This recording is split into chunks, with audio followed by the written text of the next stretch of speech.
Assalamualaikum warahmatullahi wabarakatuh. Halo sahabat MTN, jumpa lagi. Semoga kita selalu dalam keadaan sehat walafiat, amin.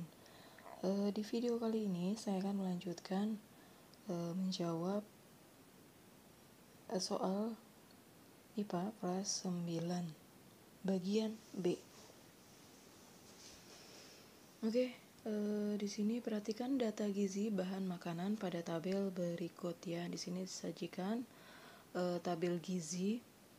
Kemudian dari tabel di atas merupakan komposisi zat gizi pada kedelai dan tempe. Nah, berdasarkan tabel tersebut, komposisi gizi kedelai lebih bagus daripada tempe ya. Kalau kita lihat di sini kandungannya lebih tinggi daripada tempe.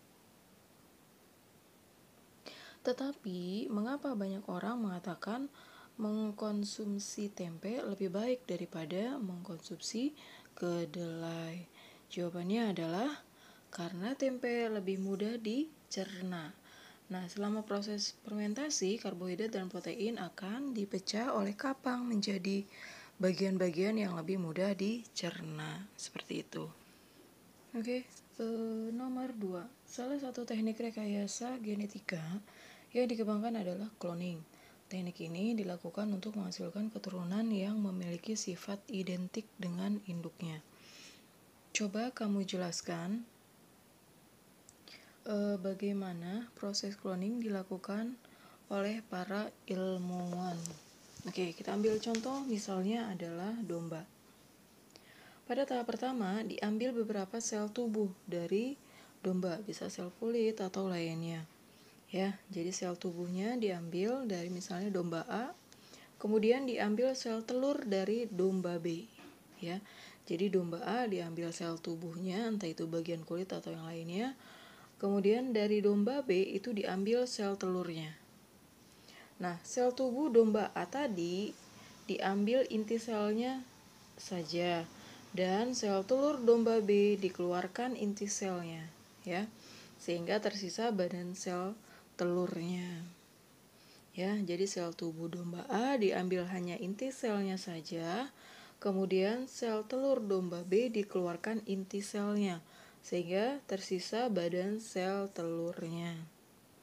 Nah, inti sel domba A yang tadi sudah diambil disuntikkan ke dalam inti sel telur domba B, ya, karena kan tadi inti sel dari domba B kan sudah dikeluarkan ya, jadi diganti dengan inti sel domba A, seperti itu.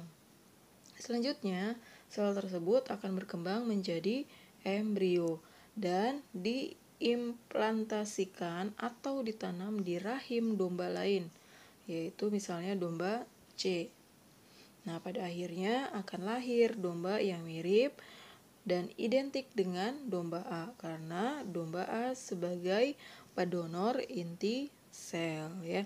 Jadi mirip atau identiknya tergantung dari siapa pendonor inti selnya. Seperti itu, dalam hal ini adalah si domba A, maka domba yang akan terlahir nanti mirip atau dan identik dengan domba A, seperti itu.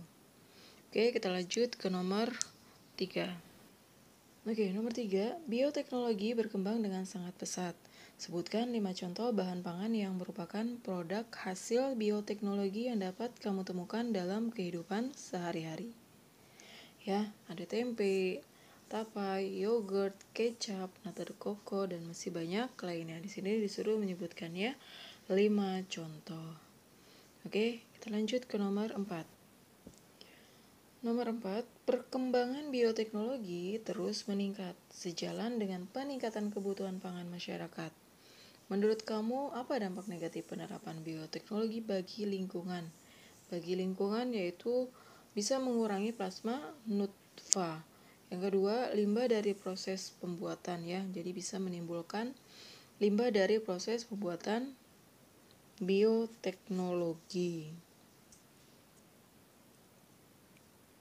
Ini menulisnya kurang ya, harusnya bioteknologi, seperti itu. Oke, kita lanjut ke nomor 5. Nomor 5, sebutkan 3 alasan mengapa perlu dikembangkan bioteknologi. hewan dan tumbuhan transgenik? Jawabannya, karena untuk menghasilkan keturunan yang memiliki kualitas yang unggul dan tahan hama, serta untuk meningkatkan kadar gizi.